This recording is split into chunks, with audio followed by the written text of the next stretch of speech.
নমস্কার বন্ধুরা, টি আর রয় ব্লগে সবাইকে আমার এই ছোট্ট চ্যানেলে সুস্বাগতম। তো বন্ধুরা, তোমরা সবাই কেমন আছো? আশা করি তোমরা সবাই খুব ভালো আছো, সুস্থ আছো। আমিও ভালো আছি, সুস্থ আছি। সেই জন্য আজকে আবার চলে এলাম একটা ব্লগ বা একটা খুব সুন্দর রান্নার রেসিপি নিয়ে। তো চলো তোমাদের সাথে শেয়ার করি। এই যে দেখো, কুমড়ো আর আলু ঝুরি ঝুরি করে আমি কেটে নিয়েছি। কেটে নিয়ে ভালোভাবে এটা ধুয়ে নিতে হবে। ভালোভাবে ধুয়ে নেওয়ার পর আমি উনুনে কড়াইটা চাপিয়ে দিয়েছি। এবার আমার কড়াইটা গরম হয়ে গেছে। এবার আমি শুধু ফোড়ন দেব, সর্ষে ফোড়ন। আর এই তরকারিটাতে শুধুমাত্র সর্ষেই যাবে ফোড়নে। আর এই যে দেখো, আমি সরষেটাকে ভালোভাবে পুড়িয়ে নেব। এই যে দেখো, সরষেটা পুড়ছে।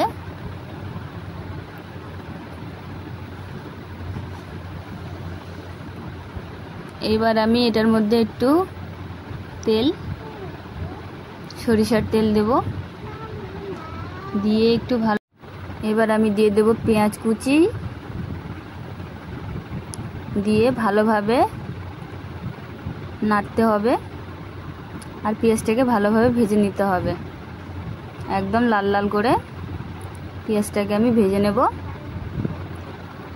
এই যে দেখো, পেঁয়াজটা আমার লাল লাল করে ভাজা হয়ে গেছে।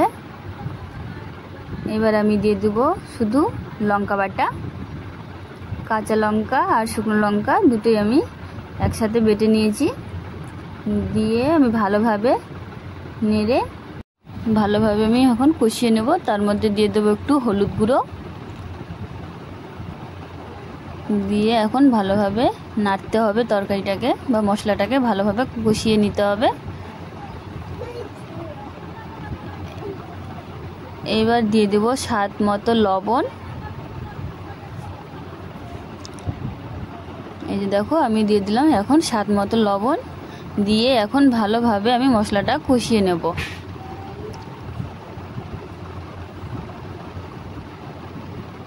আর মশলা থেকে দেখো তেল বেরিয়ে গেছে।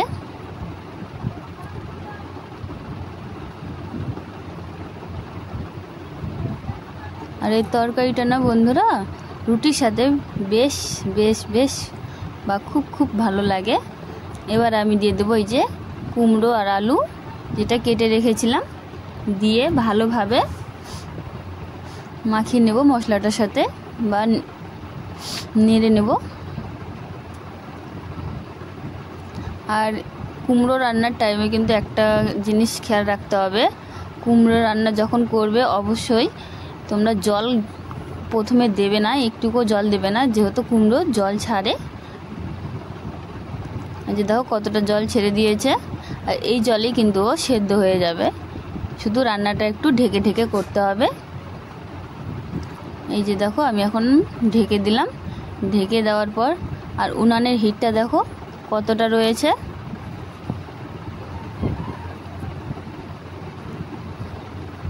আর দেখো কতটা জল ছেড়ে দিয়েছে। এই যে দেখো, জলটা পুরো টেনে নিয়েছে। এবার আমি ভালোভাবে তরকারিটাকে কষাবো। আমি কিন্তু একটুকু জল এখানে ব্যবহার করিনি। আর দেখতেও বেশ সুন্দর লাগছে। আমি কিন্তু আবার ঢেকে দেব। আর এই দেখো, ঢেকে ঢেকে রান্নাটা করতে হবে। আর এই দেখো কতটা জল টেনে নিয়েছে, একদম সেদ্ধ হয়ে গেছে কুমড়োগুলো। এবার আমি দিয়ে দেবো আদা জিরে বাটা, দিয়ে এখন ভালোভাবে তরকারিটাকে আমি কষিয়ে নেব।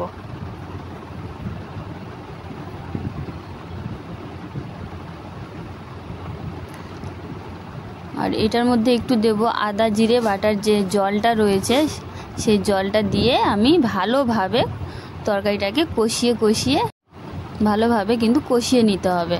সেই জন্য আমি দিয়ে দিলাম একটু আদা জিরে বাটার জলটা, দিয়ে আমি এখন এটা ঢেকে দেবো আবার।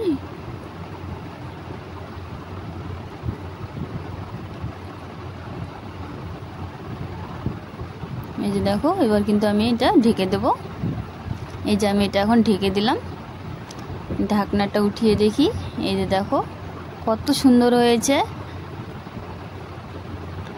দেখতেও বেশ সুন্দর লাগছে, খেতে তো দুর্দান্ত স্বাদ, কি বলবো বন্ধুরা।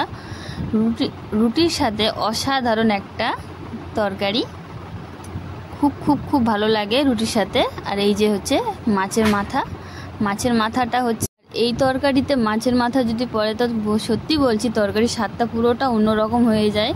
আর রুটি দিয়ে তো বেশ ভালো লাগে খেতে। তো বন্ধুরা, যদি ভিডিওটা ভালো লাগে তাহলে অবশ্যই লাইক করো, কমেন্ট করো, শেয়ার করো, আর চ্যানেলটাকে সাবস্ক্রাইব করে আমার পাশে থেকো। আর কথাতে যদি আমার কোনো কিছু ভুল হয়ে যায় অবশ্যই অবশ্যই অবশ্যই তোমরা নিজের মনে করে ক্ষমা করে দিও। তো এই যে দেখো তরকারিটা আমার, মাছের মাথাটা ভেঙে দিলাম, ভেঙে দিয়ে ঢেকে দিয়েছি। ঢেকে দিয়ে এই যে দেখো কতটা রস বেরিয়েছে। এই রসটা কিন্তু থাকবে না এই তরকারিটাতে, একদম রসটা মানে শুকিয়ে নিতে হবে। আর যে দেখো আমি কিন্তু আবার এটা ঢেকে দেব, একটু নেড়ে নিয়ে আমি আবার ঢেকে দেব। আর একদম এই তরকারিটাকে একদম শুকনো শুকনো করতে হবে। এই যে এবার আমি ঢেকে দিব 2 থেকে 3 মিনিটের জন্য। আর এই যে দেখো তরকারিটা কত সুন্দর হয়েছে, রুটির সাথে সত্যি বলছি খুব খুব খুব ভালো লাগবে। অবশ্যই একবার হলেও ট্রাই করে দেখো। তো বন্ধুরা, আজকে এই অবধি, দেখা হবে পরের ভিডিওতে। আর এই যে দেখো রুটিগুলো গোল গোল ফুলকো ফুলকো রুটি। তো ধন্যবাদ বন্ধুরা, টাটা।